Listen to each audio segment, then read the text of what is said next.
Hi, I'm Thomas Cross Hoops, and I'm a seeker of truth. Jesus is the way, the truth, and the life. In my pursuit of truth, truth found me, and now I can't stop following him. Join me and my guests as we pursue truth together. And here we go. We have Mike Hawkins today, a dear friend from, where are you in England? Just west of London. West of London, by way of Beijing, China, where we met during the Olympics in 2008. And we've hung out with each other on 3 continents. I think you're one of the only friends I've done that with. So in Yeah, we've China, met in Europe. yep, and in Florida. And in So Florida. what an Yeah, good honor to times in have. all of those places. Yep, we're gonna do across the ocean, internet lag, and we're gonna make this work. So I just wanted to have you on. I just remember you reminded me a couple weeks ago of the first time how we met, and you coming into the career and college age class at one of the large international churches in Beijing, and we just immediately connected. And for 2 different reasons, you told me your side, I remember my side, and I remember that we were just fast friends, and was really just an honor to be with you as we worshiped and when you were baptized in the Holy Spirit. And that's something I remember to this day as one of my fondest memories of being with someone while they received that. And it was such a great experience. Yeah, it was a unique experience, and it was one of those ones where I'd obviously not been in that position before, but as it was Yeah. happening, I had revelation about it and knew how to kind of move in the spirit in that moment. And I was being filled with the spirit, and the next thing I knew, you were stood next to me, and I knew that you would love it, and you were already filled with the spirit, but you're so sensitive to the spirit, and so I said, "I think you'll like this." And I put my hand on your shoulder, and you hit the roof, and you were like, "Oh yeah!" Yeah. We had And some good times I in hadn't Beijing. experienced anything like that before, but I knew that that would happen, kind of thing, you know? Yeah. So I think we spent a lot of time together, lunches, bus trips, visiting orphanages while we were in China, and um, you left first, and you actually went to a new job in the Netherlands. So you were in a whole new country, and ended up at a church that my dad was pastoring. So you got to connect with my dad, build a relationship with him, and then I came to Amsterdam for a 3-month leadership training school with YWAM, and then we hung out again. So it was very cool. Yeah, I mean, it was such a godsend that we met before I moved to Amsterdam because I was going to this city where I knew nobody. I just had a job Yeah. there. Um, I knew nothing about the job. It was my first job out of university, so everything was new. New city, new season of life, and I just felt completely out of depth. But I met you right before I left in Yeah. Beijing, It was good. and so there was this connection that I could cling to when I arrived.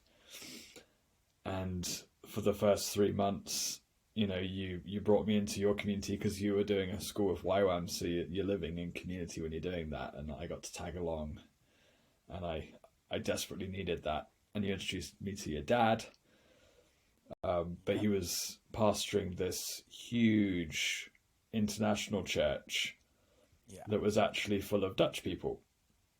Crossroads, I And think. so, Yeah.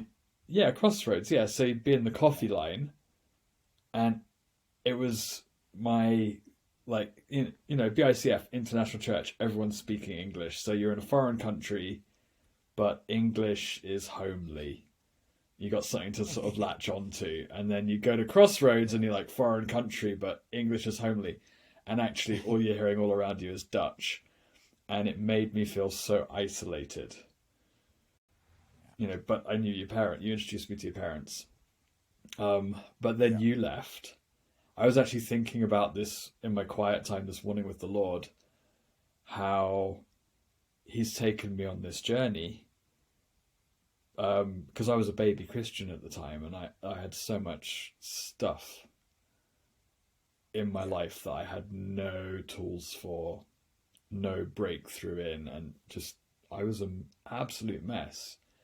You left Amsterdam, and I got lonely, and it was horrible, and I was drinking all the time, and I'd reach out to you, and you'd be discipling me, but over the phone or on Skype as we used back then. Gosh, Yeah, such we a used long to talk time over ago. the internet all the time. Yeah, I know. Yeah. Yeah. And I just remember when I don't want to cut you off, but I remember when you were ready to like do something different. I think ended up at Bethel, and we were like, you have this great job. Like, we're telling you, I didn't know about Bethel yet, but you were ready to move on and do something different. And we were like, don't just do it to do it. Like, I lived by faith. I traveled the world. I know how difficult it is. Like, you have a great job with good income. So we were trying to counsel you in our flesh, but then in the spirit, we knew you were following the Lord. You were doing what the Lord, and I don't know how long ago when you ended up at Bethel, but I want to hear all about that. I'm not sure you were trying to counsel me in my flesh. I remember telling you not to quit your job. Oh, maybe, but your dad, he had me nailed, because I basically I hated myself. That's not good. And I wanted to get away from me.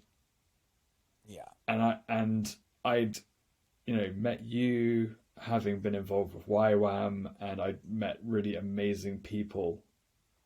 Yeah. Having who have been involved with YWAM, and so I was like, I'm gonna do YWAM. Yeah, I remember. And I was saying to your dad, I want to do YWAM, and he was saying, no, you want to run away from yourself, stay where you are.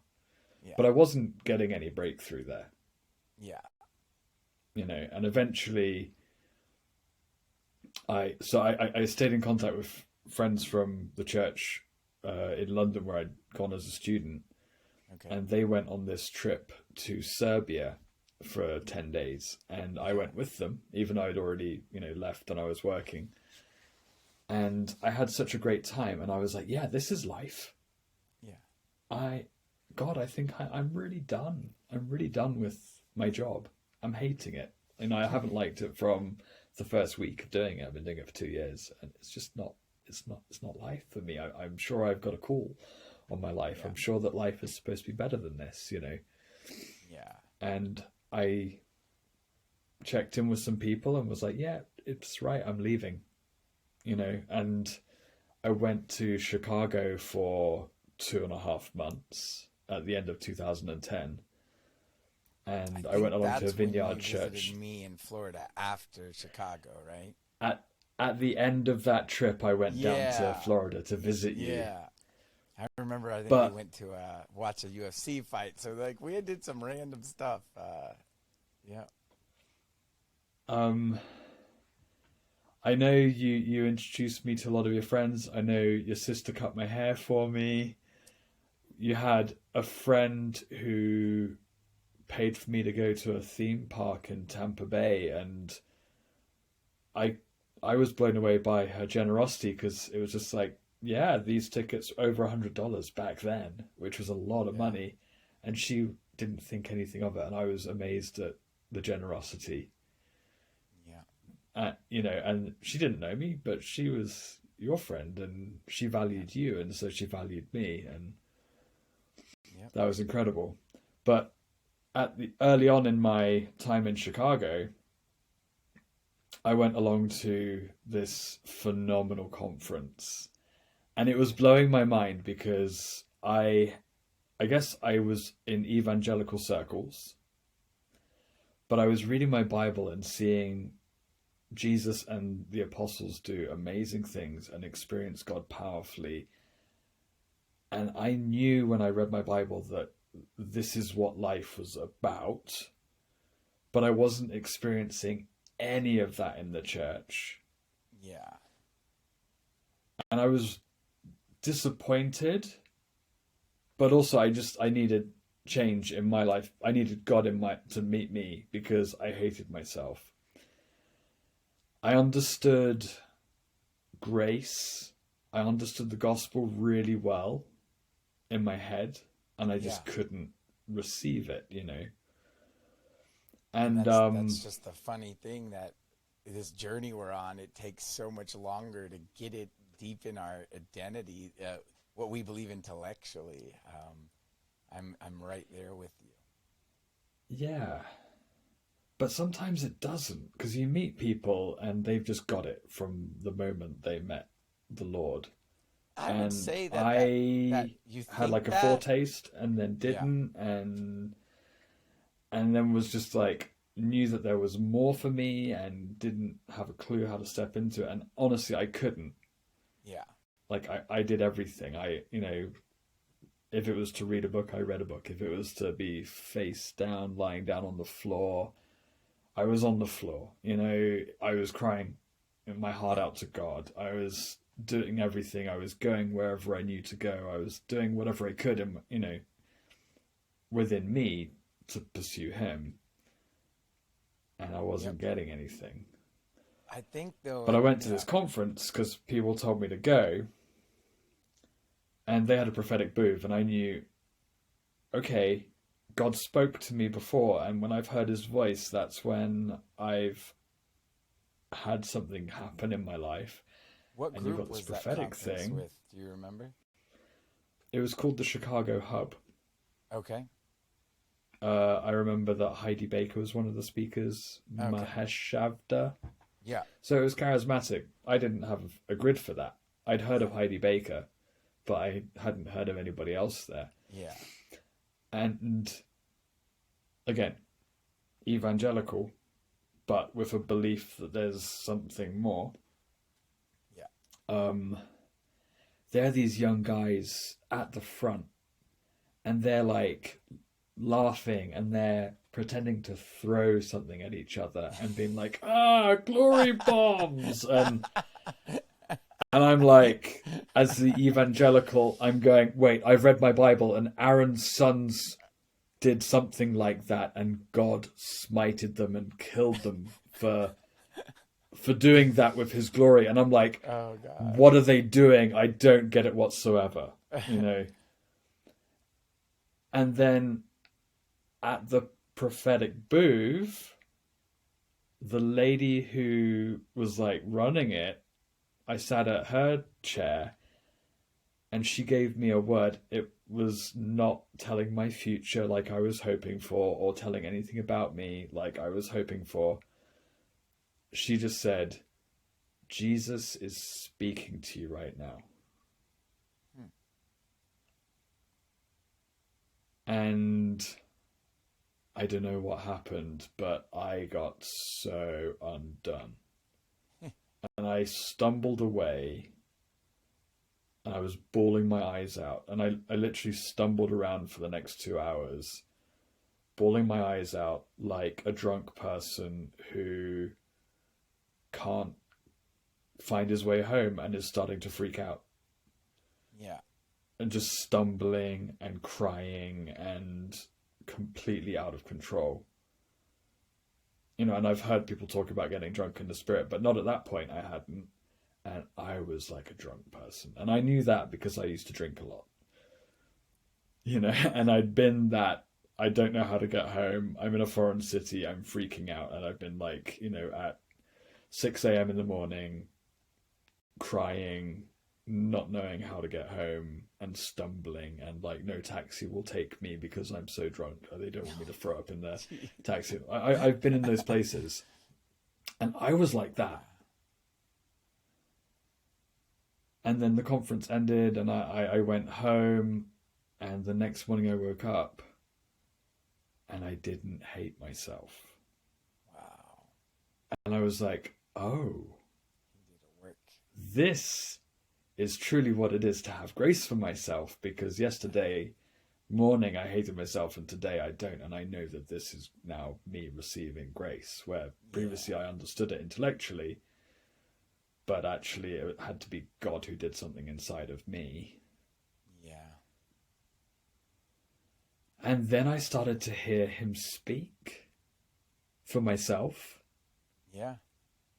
like really clearly and all the time, and I could feel him on me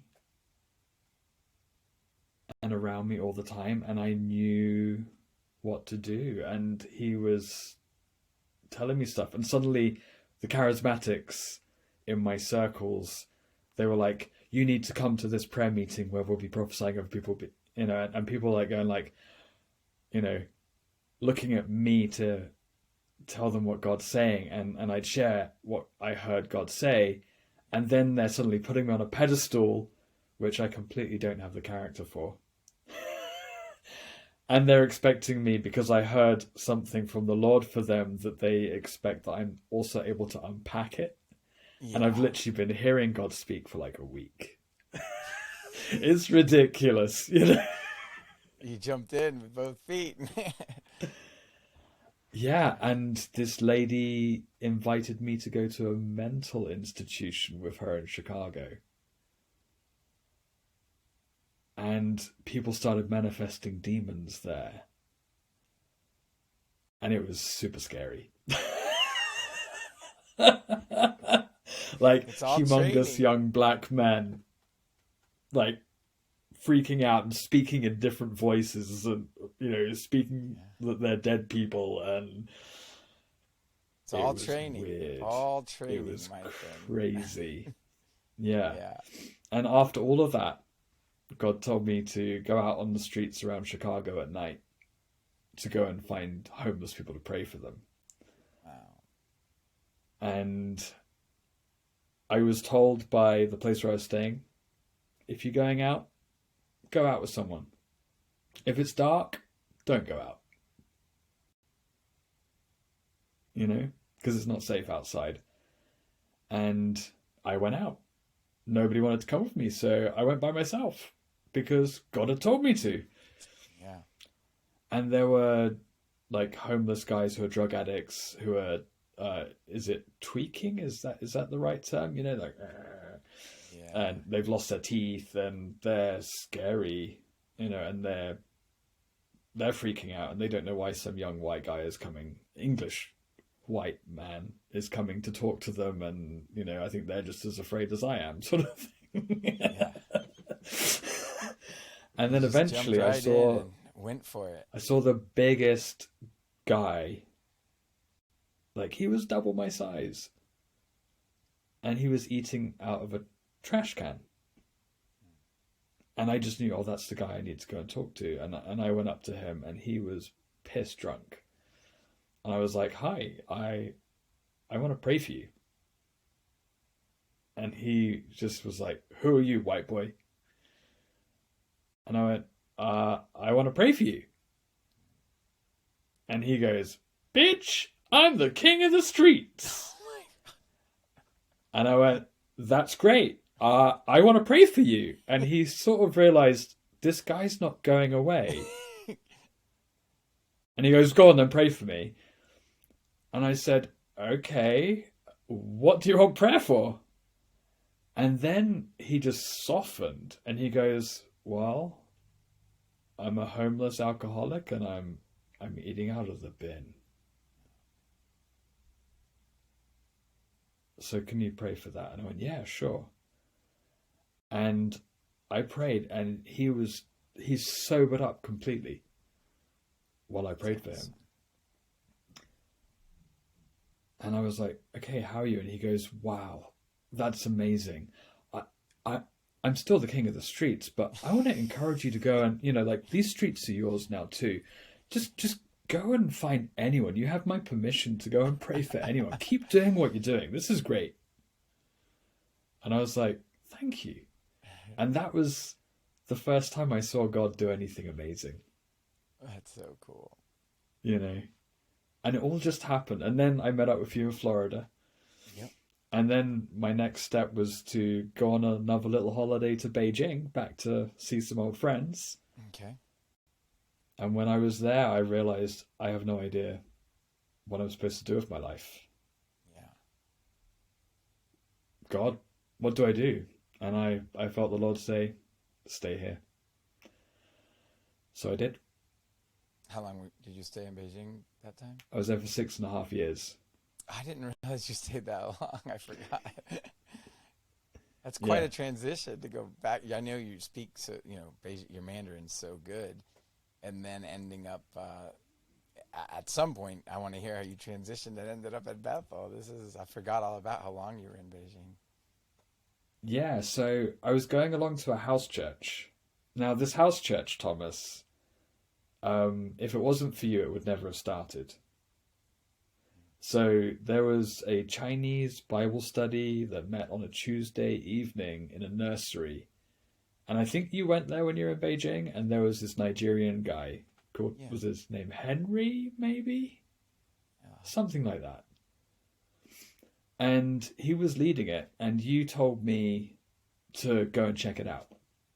And so I went along on a Tuesday evening, and it was wild. And I couldn't understand a lot of it, but I knew the spirit, and it was like it was wild, and you could feel the hunger that people had. And so I was like, I got one more Tuesday in town. I'm definitely going.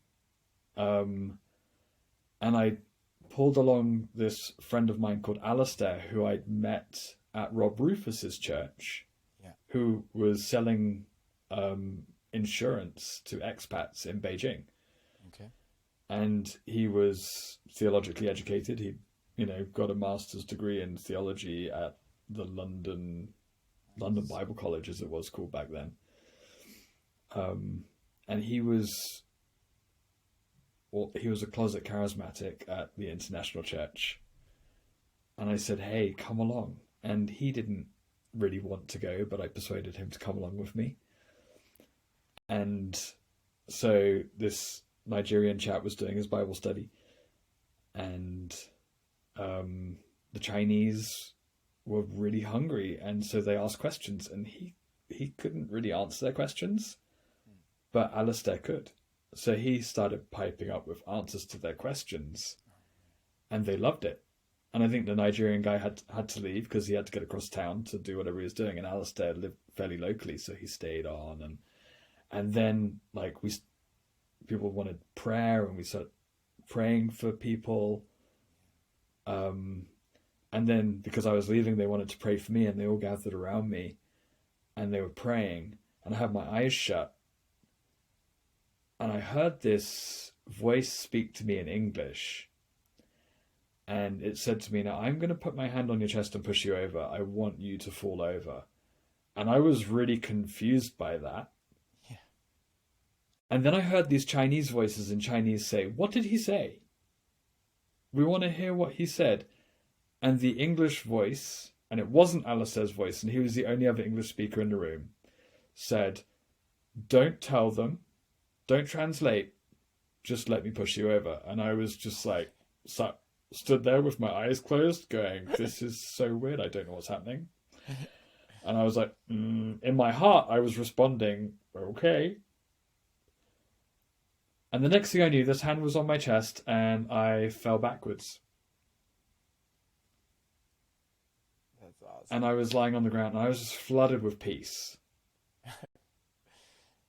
That's so funny. You know, I And then want to pause you for a second there. You just brought up Rod Rufus's church, and I went in 2008 with our friend James Herring to visit in Hong Kong, and I had a little bit of a different slate in the spirit. God didn't tell me what he was going to do.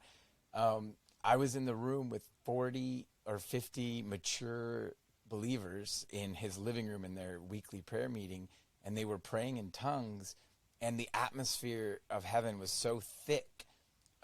Something hit me, and I flew back about 8 or 10 feet, and like in the hallway under the stairs, and I literally was out, and I woke up to this woman, maybe my mom's age, just looking at me and kind of praying over me and talking to me, and she looks at me and she's like, God has given you so much to say, but you talk too much.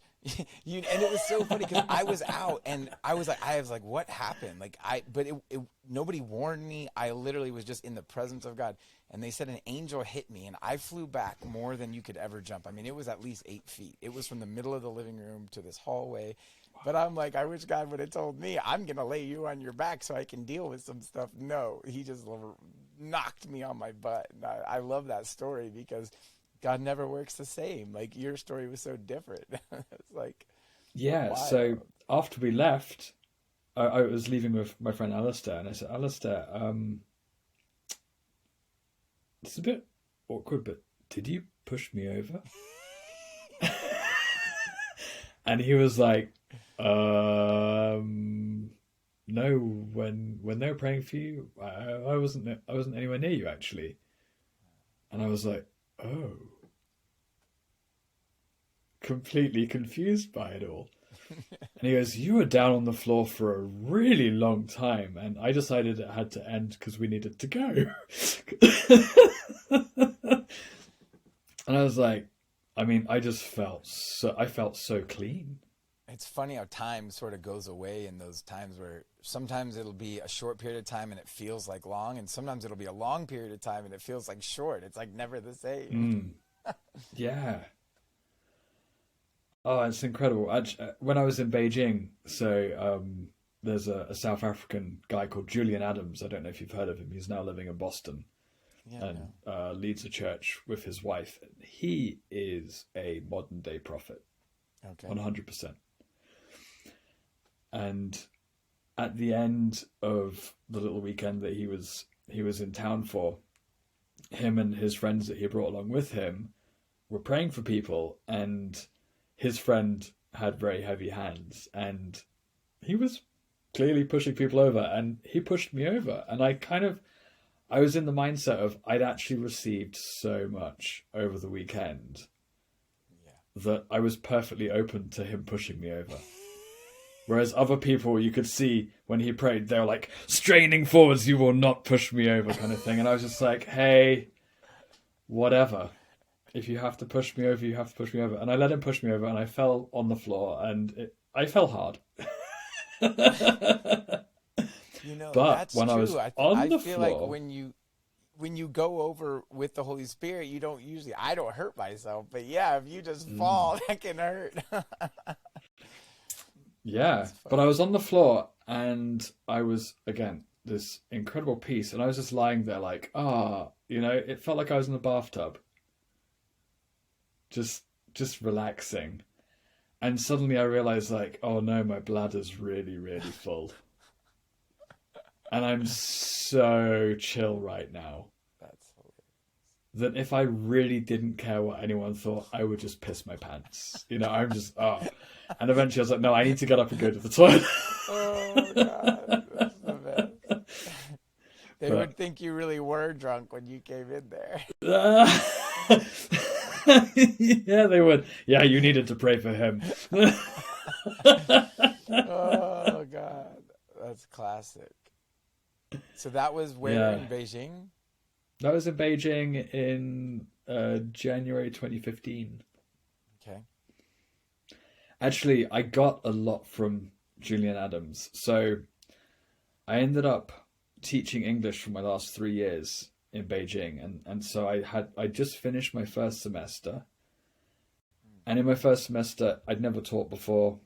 I Yeah. really shouldn't have had the job because I was supposed to have teaching experience, but I had friends Yeah. who I knew from this little house church Yeah. that were teaching there, and they recommended me for the job. So the I school were think like, it's "Hey, more you come highly recommended. I think it's more Come." based on personality and abilities because I was getting offered jobs with no college degree to like literally teach seventh grade at an international school and all. I'm like, yeah, I can. I did fill in work for them, so I was like a substitute. But they wanted to hire Yeah, me full time because I did the job substituting. I followed the curriculum. How hard is it to teach English following the curriculum? So yeah, they're willing to hire you if you show that you can connect with students and speak properly. yeah. And yeah, they're a Oh, it little was different over delightful. there. Yeah. Yeah, well, it's changed now, but I got in just at the right time, Yeah. and so I had my first semester. I just took the curriculum that had been, made by the English teacher that had been there the longest. Yeah. Um, but then he started to let me know that actually I could personalize my own stuff. Okay. make it my own. And so in my second semester, after having been at this prophetic conference, I was like, right, yeah, I'm inspired. I want to end every class, the last 10 minutes, by picking two students from the register, and I'm just going to encourage them. I'm going to say what I like about them, but I'm going to try and hear what heaven likes about them as well. Nice. And I basically ended my classes by prophesying over these kids. That's awesome. That's really cool. And I mean, they were amazed, and they gave me a couple of new classes as well, which, they changed my timetable in the second semester, and, I had a couple of new classes, and literally my second class of doing this was people I'd never ever met before. That's awesome. But the people that I picked, they completely felt known and encouraged, and they identified with what I was saying. That's really good. And I had one class who in the first semester, I just couldn't connect with them. And I felt like the atmosphere sucked. There was no vibe. And I dreaded it every Wednesday morning. This group, they sucked. And the others, I was like, okay, I don't know what's wrong, because the others are going really well, and this one group I just can't connect with whatsoever. And then when it came to the second semester, and they were a class that I continued to have, I was a bit like, oh no, because they ruined my week. Oh man. And I picked this one student, and I encouraged him, and I spoke over him what I saw and what I was hearing. And they were a changed class after that, and they became my best class. That's awesome. So good. And yeah. And then it became a joy to have them. You know what's funny is when I envisioned our talk, I really wanted to hear about what your life looked like from meeting the Holy Spirit, and we didn't talk about anything, and you literally are just describing your life in events moving forward from the day you met the Holy Spirit on it. That's literally what I was going to ask you about, so I didn't have to say anything. That's pretty cool too. Well, this morning I was having a really great time with the Lord before I went to work, and I was just being reminded of amazing stories of walking with the Lord. So what time is it there now? 10, 15?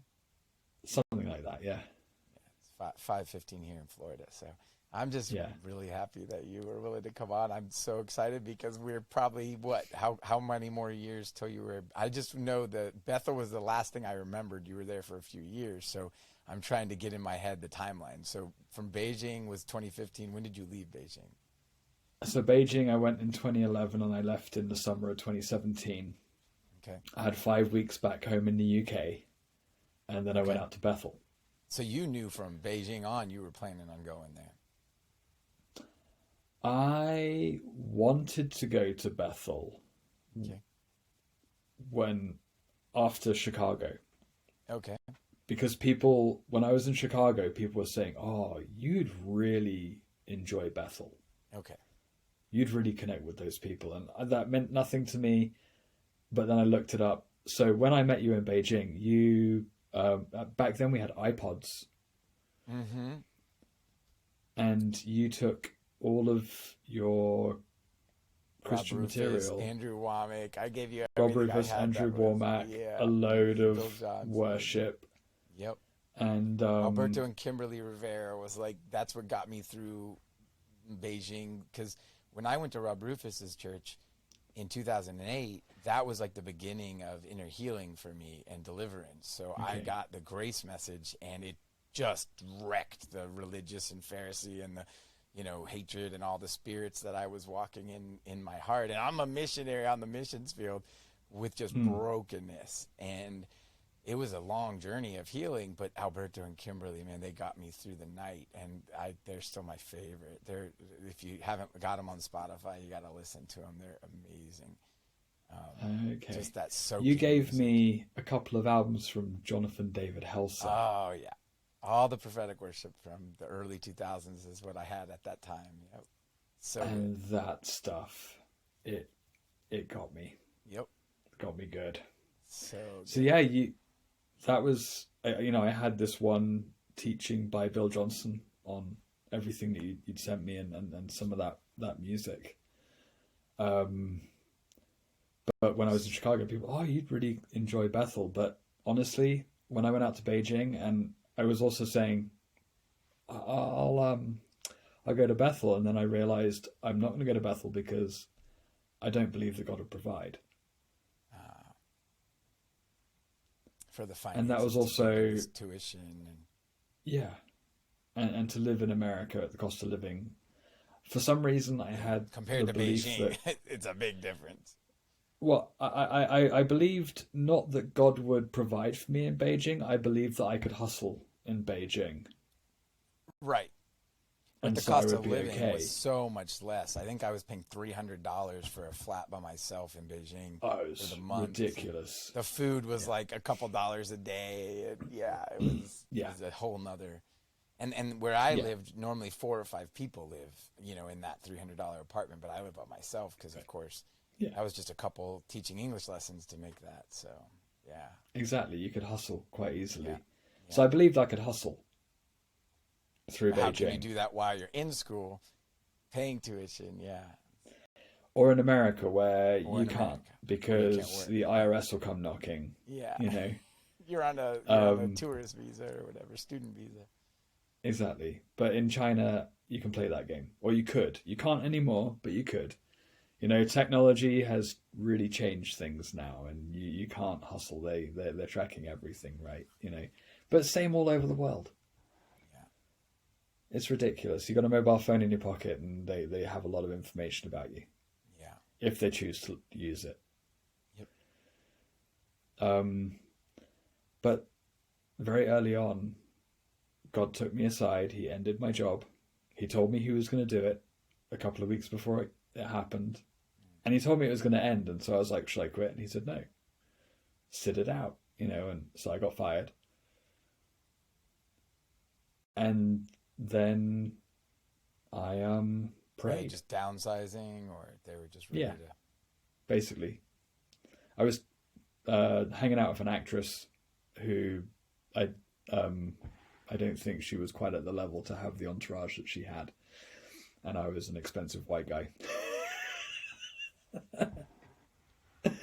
um, and so I got fired. I mean, I was on a tourist visa, so like they could do whatever they wanted. They could completely abuse me, and I couldn't be like, "Oh my gosh, I was working for these people and they took advantage of me." It's like, Yeah, why were you working? You shouldn't have been working, right? So it's like, no, they can do what they want, and so I started praying. I was like, right, I don't know what to do. Do I get a job? And I guess I had this sort of check. I'm not sure I'm supposed to get a job. hmm. At least I should pray about it. And so I prayed and fasted for 2 days, and all I was getting in the scriptures that I was reading, and in what was jumping off the page, and what I was like hearing the Lord say was, trust me, trust me, trust me. And so I said, okay, God, what does trust look like? And he said, stay at home and pray. Don't go looking for work. Okay. And I was like, cool, okay. I've got my marching orders. I know what to do. And then after 2 days, I went, wait, God, you've asked me to trust you because I don't trust you. Mm. Oh no, what is this going to look like? Yeah. And for 6 months, I'd get to the point where I had nothing, and I'd get a phone call. Hey, can you do this thing for me? Like, sure. And like, oh, we want to give you, what's your rent? We want to give you a month's rent. Like, okay, because my rent's due, literally the day that you're going to pay me, sort of thing. Great. And I stumbled through a couple of months to the point where I had nothing. I had $1 in my pocket, or the equivalent of $1 in my pocket. I just said goodbye to a friend who'd come to visit me. And while I was saying goodbye to that friend, I realized that I'd left my phone in the taxi. Oh,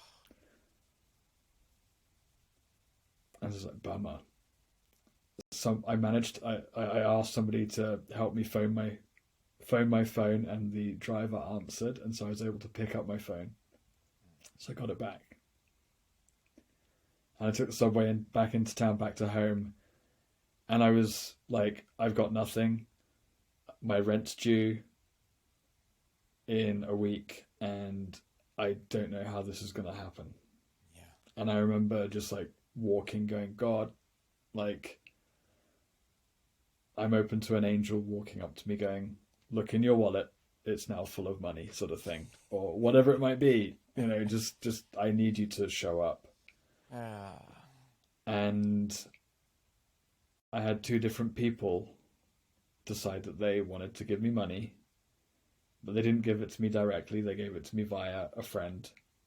So I had one Chinese friend say, I've got some money for you.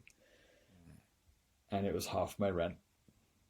And then I had at the International Church, somebody who I don't know but was in the congregation knew that they had to give me money. yeah. And they put it in an envelope and gave it to somebody to give it to me. And it was the other half of my rent. That's incredible. And I remember when I got that second envelope, I was standing against the wall. I literally slid down the wall and just burst out in tears. Like, wow, God, like, you value me enough to tell other people to provide for me. And from that moment on, something shifted in my heart. I began to trust God. Yeah. And I stewarded that trust. And so I wasn't just literally living on nothing. Yeah. I started to have a bit of increase. And then I got this job teaching at the university. This is like 2 years later, of stewarding God's faithfulness as a revelation and living from it.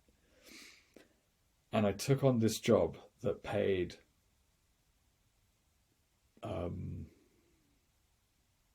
less than $1,000 a month.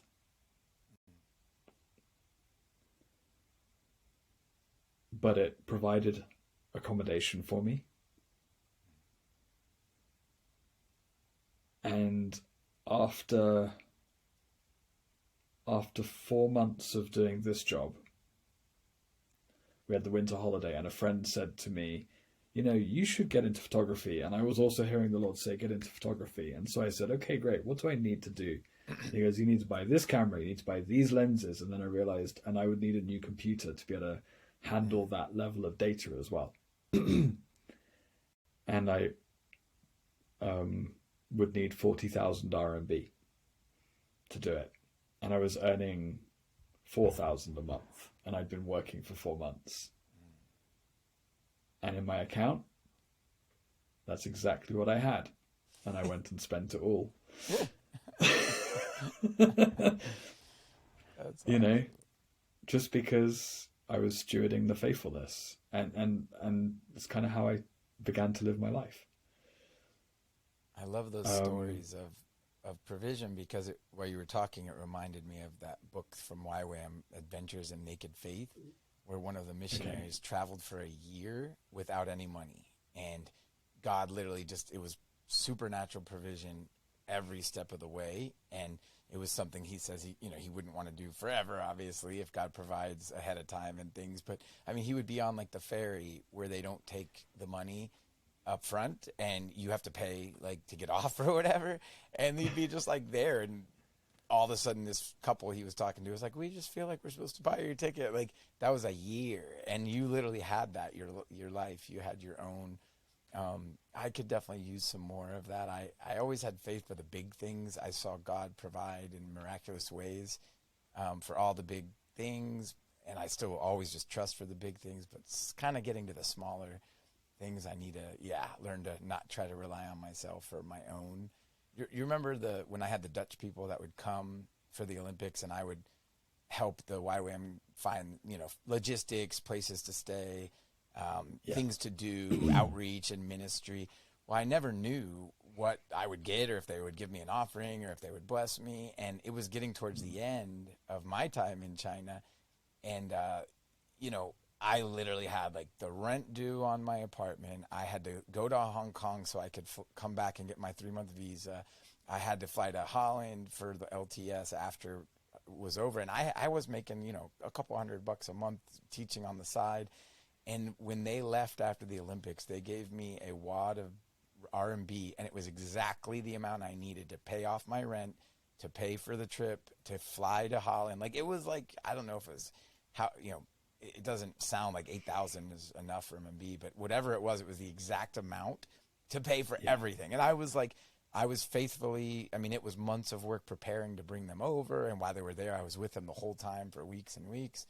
And I had no idea, right? And when Hans, I think, was the one that handed me a wad of an envelope of money, I couldn't have known that it was exactly what I needed. I was like, this is God, and it's so cool. Yeah, that friend that I took to the airport right when I was at that low of I've got nothing. I'd been entertaining her Yeah. for the week that she came to visit, and I was trying to keep quiet how bad my finances were. But I think she could cotton on, because, when you got nothing, you're not being as generous as you are when you've got a lot, right? And or sometimes there's a little bit of anxiety over something, and so she could read me and knew that my finances were terrible, and she could see how I was living because she came to stay, and she had a load of money left over that she meant to give to me, and for some reason she didn't. She forgot. She forgot. And I'm so glad that she forgot, because it meant I needed to rely on God alone. Yeah. And Powerful. she wrote me a letter when she got home, and she sent a gift, and she put the money in the letter and, posted cash overseas. And she's like, I meant to give this to you, I forgot. And I got to respond to her saying, I'm so glad you forgot. Because if you'd remembered, then it would have just been a delay in journey. your lesson. Yeah, just a delay in your lesson. Yeah. So it was amazing. That was good. Yeah, so good time. While I was at the so the reason why I went to Bethel, because the people who were at the university, they'd been at Bethel beforehand. Okay. The people and then in there Beijing? were missionaries in China. The teachers at the university who persuaded me to teach, cool. They'd come out from Bethel. Okay. And then they'd also befriended another friend of ours who was an American lady in Beijing. Okay.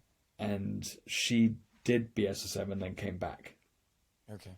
And she took me aside. And we got her a job with us. And she took me aside and she said, there's no coincidence why all these Bethel people keep coming into your life, Mike. You need to at least go on holiday. So January 2017, I went on holiday for 2 months because I had 2-month holidays as a teacher. Mm-hmm. 2 months in the winter, 2 months in the summer. And I just booked my tickets to go, and my grandmother passed away. Oh. And my family was saying, are you going to come back home for the funeral? And I said, I'm not, because I've just booked tickets to go to California. And I that's everything I have, basically. I can't, I can afford my spending money in California, and then I'm on zero again. Yeah. So I can't afford to do that. But I'm going to go to California for the holiday. And while I was there, I had this realization pretty quickly. I think I'm gonna do Bethel, but I'm not sure. I'm absolutely loving this place. So I went to church on the Sunday for the first time, and the presence of God was so overwhelming, and I was so touched by his presence that I was literally just bent over this chair in front of me during worship, just crying my eyes out. Couldn't make a sound other than groaning. I was just so undone by it all. Yeah. And then that continued for the next couple of services that I went to. Only I was not slumped over the chair in front. I was standing upright, but I was just, bawling my eyes out. Yeah. And that was worship. I couldn't sing. And I had this moment where I knew that to actually speak words would be inauthentic. Yeah. And so I had my hands raised in worship, and I mouthed at God. But I couldn't say it. I wanted to say it, but I to make a sound would be inauthentic, so I just mouthed it. And he brought me back to the moment that I became a Christian as a student in university. I was having a terrible time with my housemates. I was a mess. And I knew I needed help, because my intention was to go home after buying my groceries and cuss out my housemates. Yeah. And I knew that if I did that, they'd phone the police and be like, we're living with this unsafe person. Oh, God. And they were horrible, so they would have definitely done that. And I knew that I couldn't afford that mess. I didn't want it. You don't want that sort of thing on your record. So you had to check in your spirit before you were saved. So I cried out. I said, God, stop me from saying something that makes it impossible to live in this house. Because I knew I couldn't afford to not be there. Yeah. And this bus came up the road, and there was a little girl with her hands against the glass, the window, and as the bus went past, she said, and the bus went past. And I heard a father's voice in my heart say, I love you. And I knew that was God. I knew that was Jesus. And I teared up as I walked home. And I put my groceries away, and I went into my room. I didn't cuss out my housemates. I sat at the end of my bed. And I had experienced God a couple of times a few years before that, but I didn't know what to do with it. Yeah. But in that moment, I knew what to do with it. And I said, God, I knew that you existed, but now I know you love me. I give you my life. Yeah. And so 10 years later, I'm on holiday at Bethel, and I find myself with my hands up, unable to speak, mouthing at God. And God showed me 10 years ago, I mouthed at you, I love you. That's powerful. And today, you're returning that to me. That's powerful. So good. And it was just the most... So good. And then I got my voice.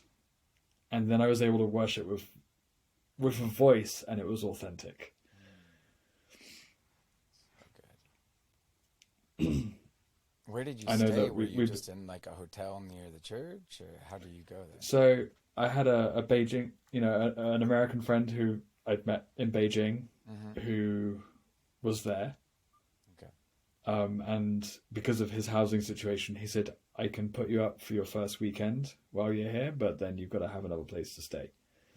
And I went there my other friend said, because I'd said to her before I went, I was like, where am I going to stay? What do I do? And she goes, oh, I'll sort that out for you. Mm.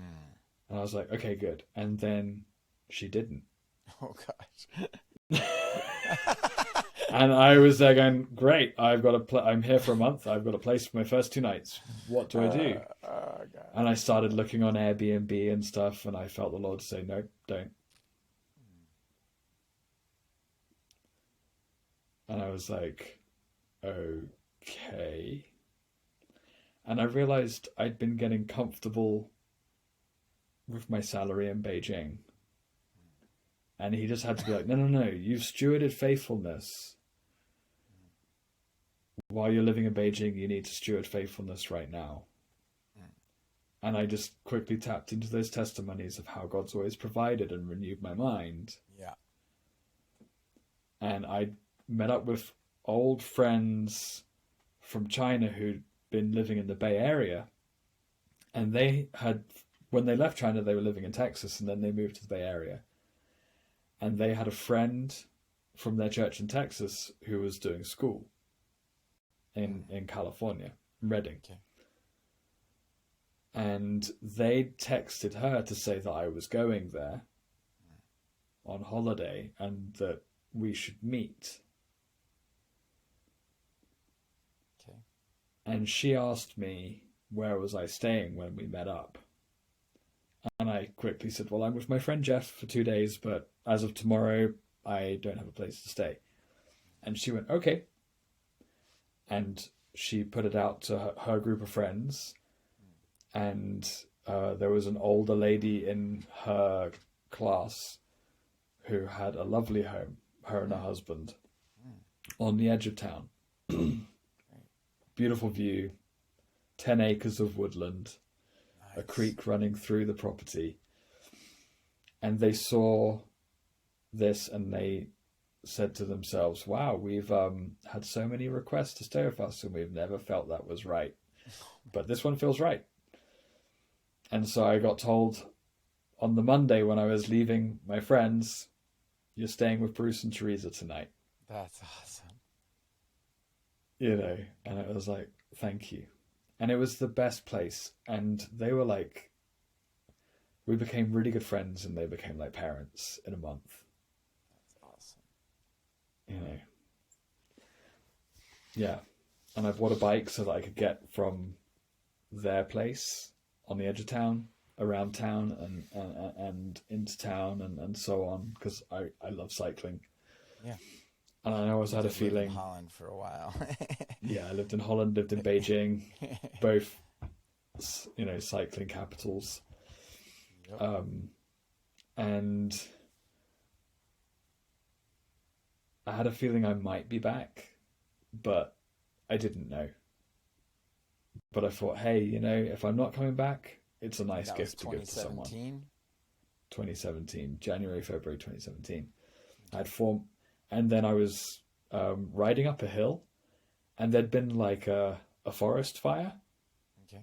And I was like a long time ago, and so there were these charred tree trunks, and then very green grass. And I remember cycling up this hill, looking at this scene, going, that's just such a weird sight. You know, like where I'm from, I don't see forest fires. I don't see... And it just seems so strange. I looked at it and I felt the Lord say to me, do you want to go on an adventure? And I said, yes. Yes, I do. And he went, okay, don't renew your contract. Sign up to school. So I applied for school while I was there. I got my interview because I was in town. The evening before I left town, I got the acceptance letter. And I was like, ooh, I'm coming back in 5 months. You know, or 7 months. But I got back to Beijing and I literally had, you know, the money I needed to get through until I got my salary. And again, by this time, they'd raised it and I was earning $1,000 a month. And I had 4 more months of classes and 2 months that they would pay you for the summer. And So I generally had they paid 6. for like all your, housing and bills when you had that kind of job, right? So, They provide you a house, yeah. or the apartment, Yeah, and and usually that's with the utilities. water and Yeah, electricity. Yeah. Yeah, so that helps a lot even though yeah, you don't get but paid that much. Yeah. it does. I mean, you got your spending money, Yeah. and they needed to increase the salary because Beijing was getting a lot more expensive. So Hmm. when you were in China in 2008, a bowl of noodles cost 3 kwai. Yeah. You could go for one. But by the time I was leaving, it was costing 25 kwai or something like that. Jeez. So Wow. prices had also gone up, and so they needed to increase the salaries because of it. um, Wow. but in those 6 months before I went to Bethel, all the money that I needed to live in Northern California in Redding for a year and pay my tuition and my flights came in. Was that one first year student? Is that a whole year? And then there's a nine second whole year? months. Or 9 months, yeah. Yeah.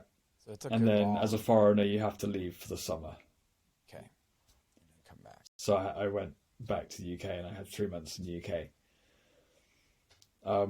But the money that I needed came in. And the first year was 2018?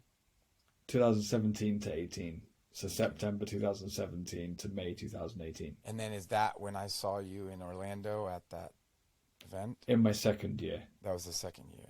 That was That I was at the forgot. Send. And Yeah, in was Orlando. that in, I think it was like February or March But I forgot that. So 2019.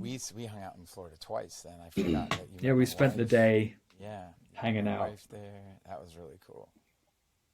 Cool to see you in your We element snuck and meet. into the pastor's lounge. Yeah, we met one of your mentors, one of your leaders from Bethel. He was very cool. Mark Do you remember? Brooks. What was his name? Mark Brooks. Mark Brooks. And what was he? Just one of the leaders of the students, or? He's the overseer of the first year. Because man, he was really. You could just feel the gentleness and humility and authority on his life. That man is the most intimate man with Jesus I have ever met in my life. That's awesome. And I think that, yeah, Bethel obviously like runs on, Bill Johnson and all that God has done through his life and the way God is upon him. Hmm. And Chris Valentine. And Chris Valentin. Yeah. But Mark Brooks, who's actually from Florida, Okay.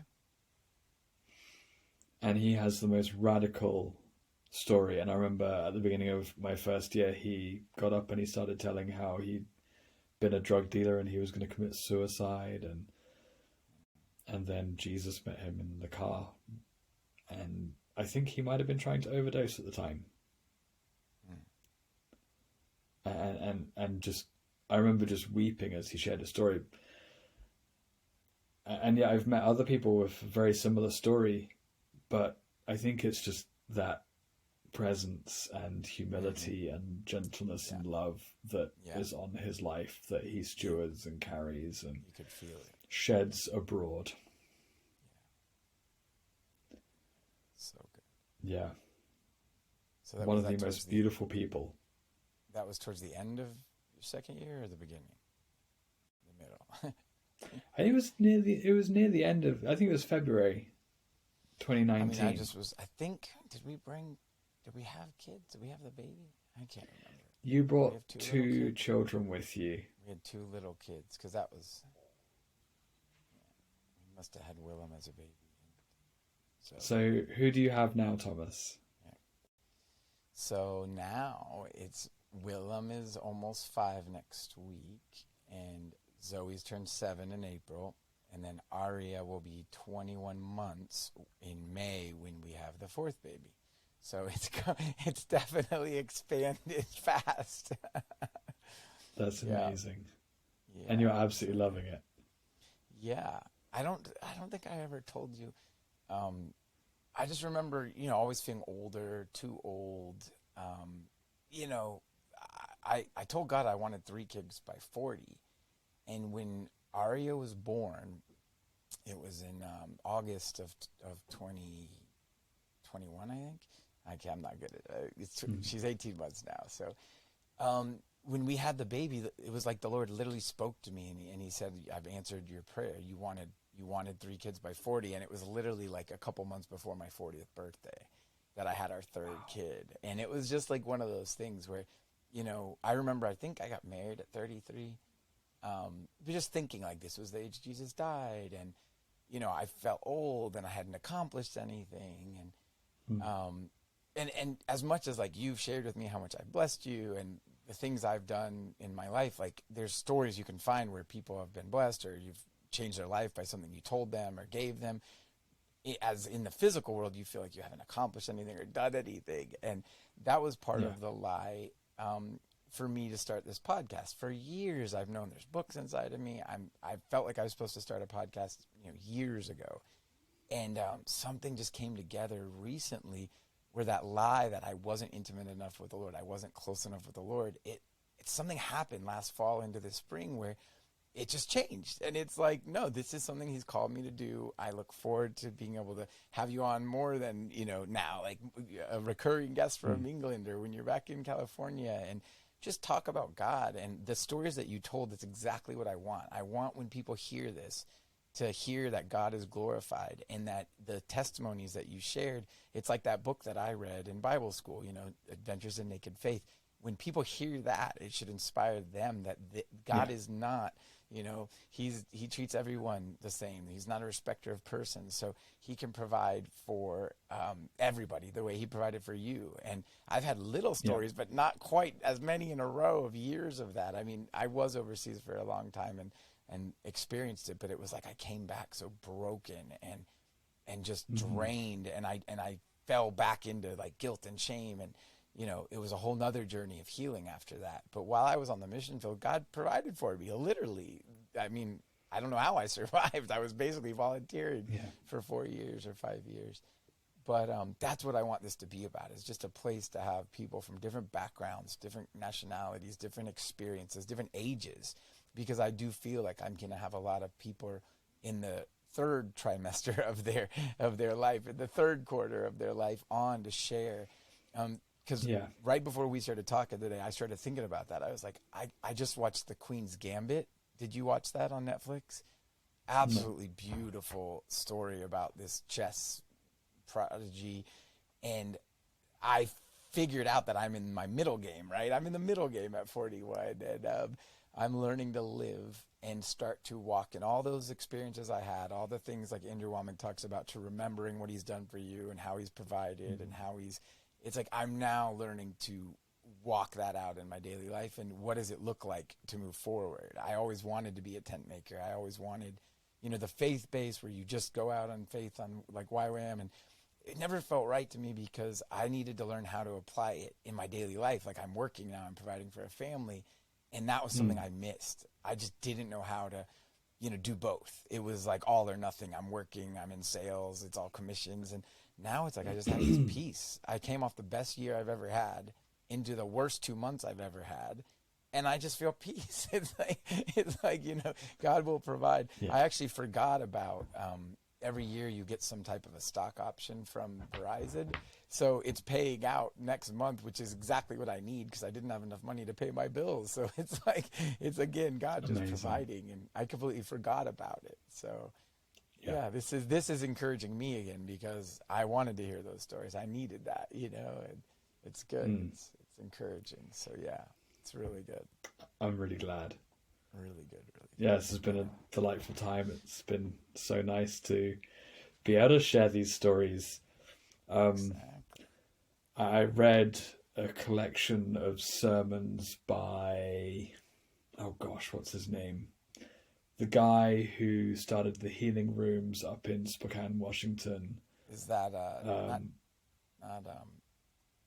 know his name. I know who you're talking about. And he was Curry a missionary Blake in or, Africa.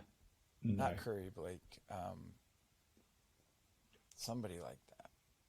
He was originally from the Midwest. And I think Curry Blake took over the ministry from the person you're talking about. I know who you're talking about. Yeah.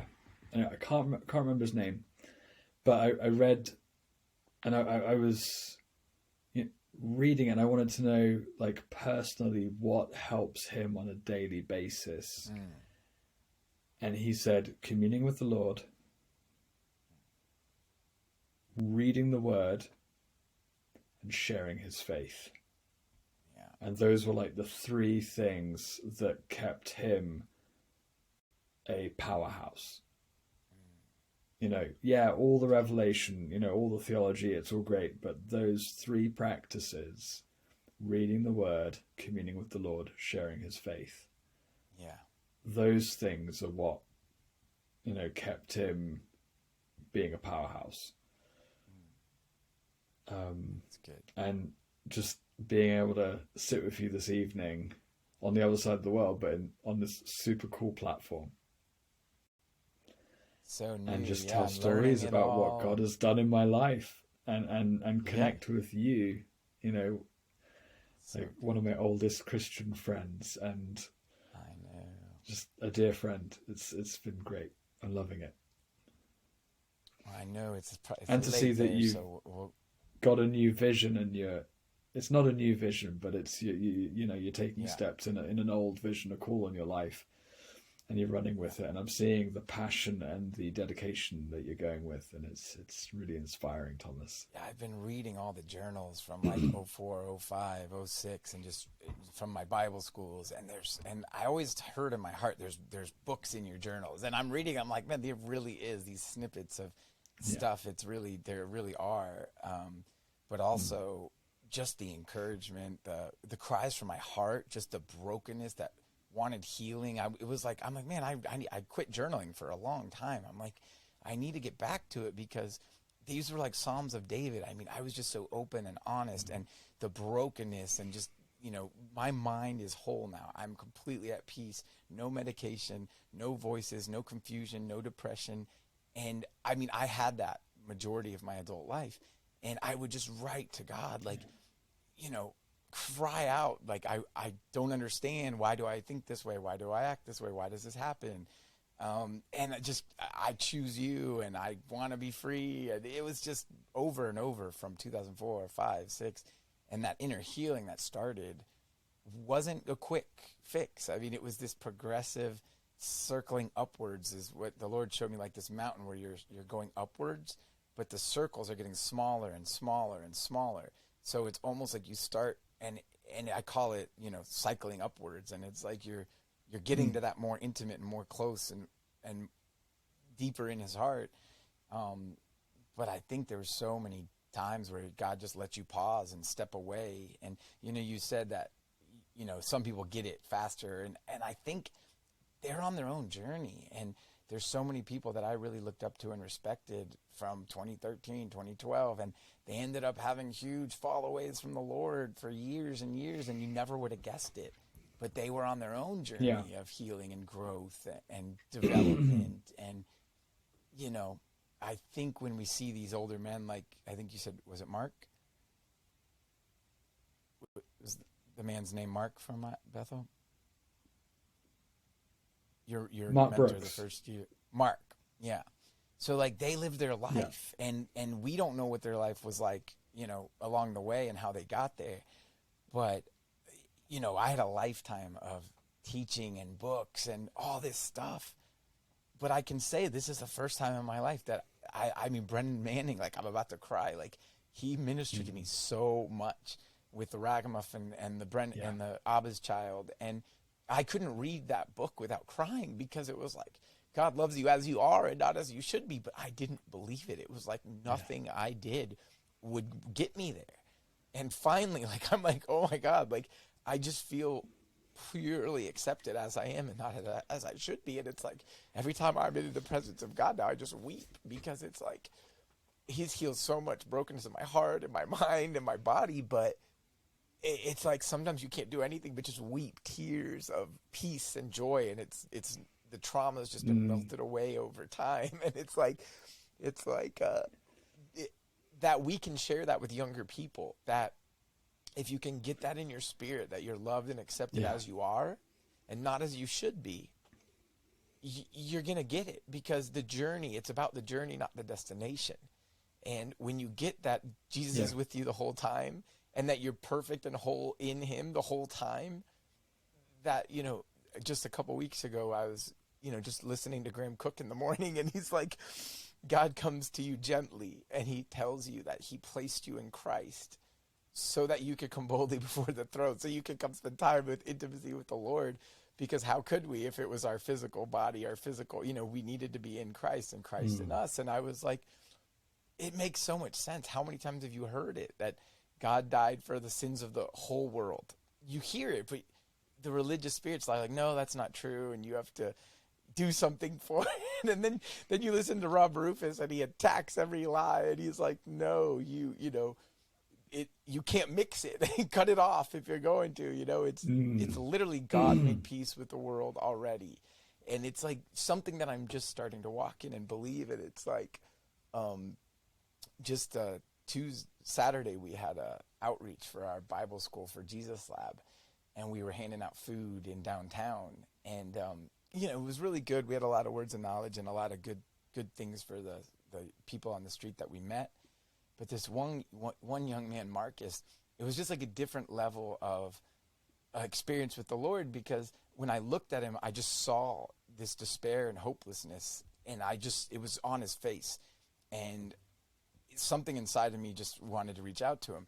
And I knew that he grew up in the church. And so I just looked at him, and I told him, I was like, you grew up in the church, didn't you? And he was kind of like, how'd you know that?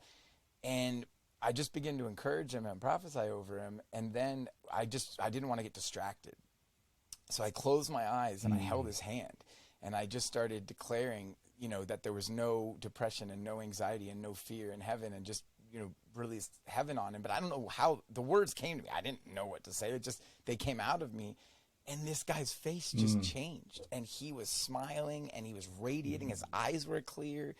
And I was just like, that was just me letting God flow out of me. And that's something I used to do more often, but something inside me had stopped it, because I'm working, I'm busy, we have the kids. But that's what this whole point of the exercise was, to just go put yourself out there and let God flow through you, because that's what he wants to do. Like, he's not in us for us, he's in us for everybody. So yeah, this school's been great. It's part of the church I'm going to, and I think it was no new information. It was a lot of the, Chris Valaton, the ways of royalty, and Danny Silk, Unpunishable. It's a lot of the same theology, but it's now you're actually learning to let it get into your heart and believe it. Like, it's gone past. And again, I think it was years of having to break down different lies. You couldn't just break them all down at once. I had so much hurt and bondage and lies in my life. It did take time. But it's more than just academic. It's right. the anointing that breaks the yoke. Right. It's actually the Spirit of God that ministers to the spirit. You can't intellect your way into But faith. I think what I meant was, as I would go through healing, I would pull away for seasons, because it would become too much. Yeah. And so I would get little bits of healing and over time. But I think that the journey that, that's why he says forsake not the gathering, because it's really in worship that I find the most freedom and healing. And something that the Lord showed me was, you don't know how powerful your worship is, right?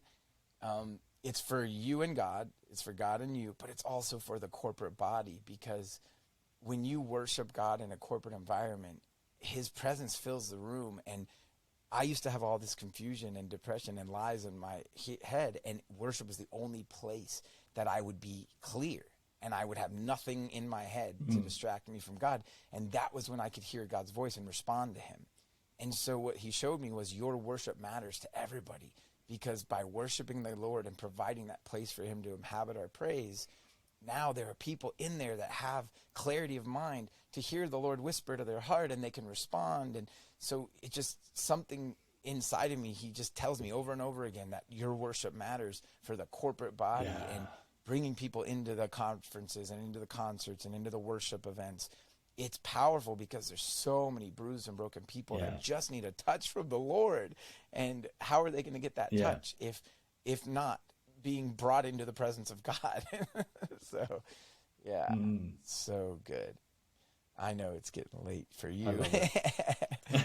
but we got to plan it I'm loving again. it though. And yeah, We so will. as I release Yeah. these podcasts, I'm gonna have a link to you on my Facebook with your like your bio, and if you want me to share any of your social media, I can put it on there. But I know you're thinking and praying about what's next. You're getting married soon, and Getting you know, married next month. yeah. And So then who knows? Yeah, we'll who see. knows? So I look forward to tracking with you and have you Yeah. guys on together and talk about the Lord. Your story of how you met is pretty awesome too. So It's a fun one. yeah, it's really good. We'll share it for another time. There's Yeah. so much more rich history, Yes. and yeah.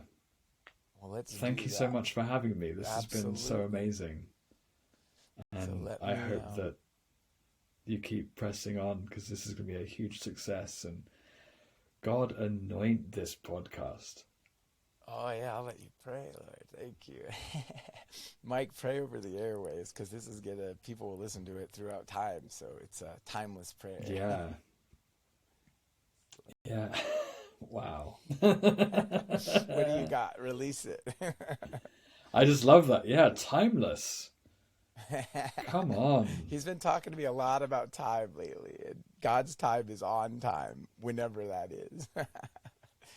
Yeah, it's good. Yeah. Yeah, so may the people that listen to this get freedom, get courage, get inspiration. May their ears get opened wider to his voice. May their hearts burn. May they get set on fire. May God give you everything you hunger for. May you encounter him and be greatly blessed and know that you are loved because you're loved, and that he paid the price for you. He gave everything, because that's what you're worth to him.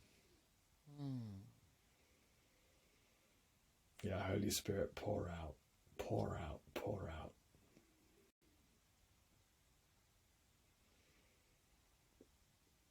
Yeah, we bless your name, Jesus.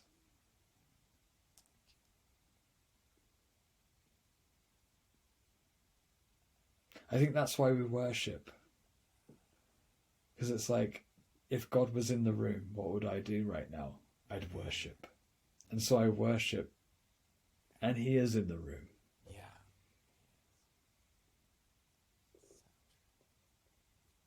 Fill this space, God. Fill this space. Fill it with your presence. Fill it with your glory. Fill it with your spirit. I love your peace, God. Presence. Holy Spirit, dance in this room. Dance on these airwaves.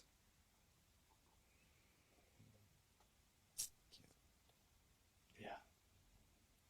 In Jesus' name we pray. I just heard Amen. him talking about that he was gonna give in and feed the hunger that's been birthing right now all across the earth. That he's gonna be the sustenance for the hungry. Yes. That's good. Yes. I feel it. Yeah. I love it. All right. Let me play It's this wonderful. and then click unrecord and then tell you what to do. Say goodnight, my friend. Brilliant.